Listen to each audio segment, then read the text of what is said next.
सर्व दत्त परिवारास साष्टांग प्रणिपात. शुभप्रभात. दत्त माझा मी दत्ताचा. रचना श्री गुरु दत्तचरणी अर्पण. आपल्या भारतीय संस्कृतीमध्ये दानास आहे विशेष ते महत्त्व.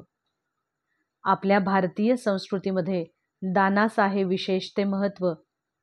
तर आपल्या सगळ्यास हे माहीतच आहे माऊलींनो, ते म्हणजे दानात दान श्रेष्ठ ते इतर कुठले नसून ते आहे अन्नदान मात्र. दानात दान श्रेष्ठ ते इतर कुठले नसून ते आहे अन्नदान मात्र.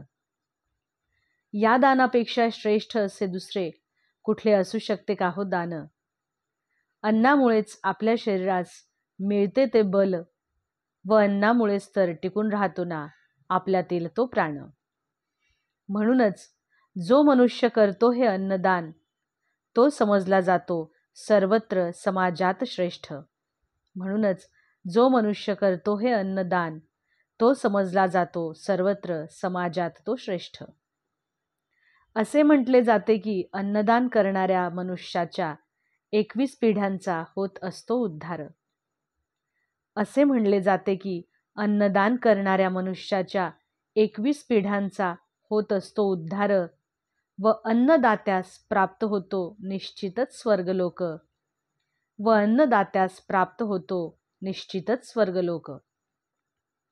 पूर्वीपासून सांगितले आहे शास्त्रात एक गोष्ट की मनुष्याच्या उत्पन्नाच्या पैकी वापरावा 1/10 उत्पन्न त्याने देवकार्यास. मनुष्याच्या उत्पन्नाच्या पैकी वापरावा 1/10 उत्पन्न त्याने देवकार्यास. व अन्नदानासाठी दिले जाणारे धन होत नसते कधीच कमी, उलट त्यात होत असतेच बरकत. अन्नदानासाठी दिले जाणारे धन होत नसते कधीच कमी, उलट त्यात होत असतेच बरकत. गरीब गरजू भुकेलेल्यांना करावे अन्नदान. गरीब गरजू भुकेलेल्यांना करावे अन्नदान व नियमित करावे मनुष्याने नामस्मरण दत्त महाराजांचे. अवधूत चिंतन श्री गुरुदेव दत्त. दिगंबरा दिगंबरा श्रीपादवल्लभ दिगंबरा.